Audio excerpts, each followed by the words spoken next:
মুসলমানদের জন্য দাজ্জালের ফিতনা থেকে ঈমানকে বাঁচিয়ে রাখাটা হবে মানব ইতিহাসের সবচেয়ে বড় চ্যালেঞ্জিং বিষয়। মানব ইতিহাসের সবচেয়ে বড় ফিতনার নাম হবে দাজ্জাল। প্রিয় নবী সাল্লাল্লাহু আলাইহি ওয়াসাল্লাম বলেছেন, পৃথিবীর ইতিহাসে এমন একজন নবী, একজন রাসূলও অতিবাহিত হন নাই যিনি তার উম্মতকে দাজ্জালের ব্যাপারে সতর্ক করে যান নাই।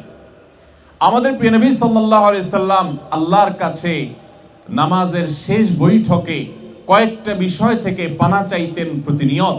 তার মধ্যে থেকে একটি হলো মিন ফিতনাতিদ দাজ্জাল, দাজ্জালের ফিতনা থেকে আল্লাহর কাছে তিনি পানা চাইতেন।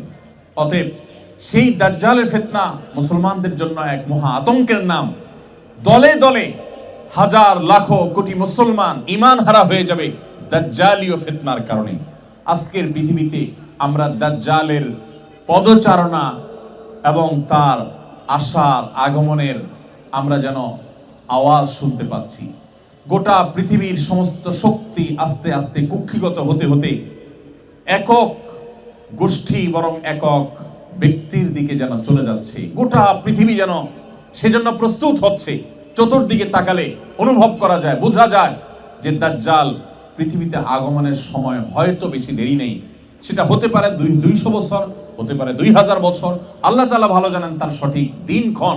তবে বোঝা যায় যে দাজ্জালীয় ব্যবস্থাপনা গোটা পৃথিবীতে কায়েমের চেষ্টা চলছে। শয়তান এবং শয়তানি সভ্যতা, দাজ্জালীয় সভ্যতা গোটা পৃথিবীকে যেন গ্রাস করে চলেছে।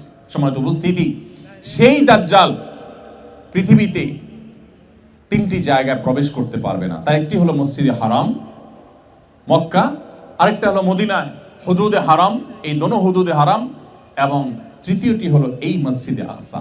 মসজিদে আকসাতে এবং মসজিদে আকসার ভূমিতে যে দাজ্জাল প্রবেশ করতে পারবে না, এই বিষয়ে বেশ কয়েকটি হাদিস রয়েছে।